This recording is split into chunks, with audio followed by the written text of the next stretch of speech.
Hi friends, అందరికీ good morning. నేను fish curry వండుతున్నాను. ఇవి మత్తి చేపలండి. ఇక్కడ మత్తి అంటారు, మామూలు కవ్వళ్ళు అంటాము మనము. ఇదిగోండి, తక్కువకే వచ్చాయి. హాఫ్ కిలో 150కి వచ్చాయి.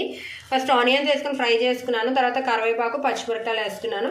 కారం ఒక 3 స్పూన్స్, సాల్ట్ కొంచెం పసుపు వేసుకున్నాను. చాలా టేస్టీగా ఉంటాయండి. ఇది వింటర్ కదా, ఈ టైంలో ఈ చేపలు బాగా దొరుకుతాయి. చాలా టేస్టీగా కూడా ఉంటాయి. మీకు దొరికితే తప్పకుండా ట్రై చేయండి. యమ్మీ యమ్మీ చేపల కర్రీ. ఇప్పుడు నేను దీంట్లో కొంచెం చింతపండు పులుపు వేసుకుంటున్నాను.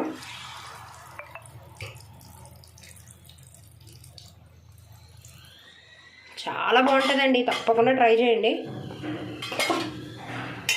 అలాగే నేను ఫ్రాన్స్ కూడా తెచ్చుకున్నాను. అంటే మా అబ్బాయి ఫ్రాన్స్ తింటాడు, నేను మా వారు ఏమని చేపల కూర తింటాం.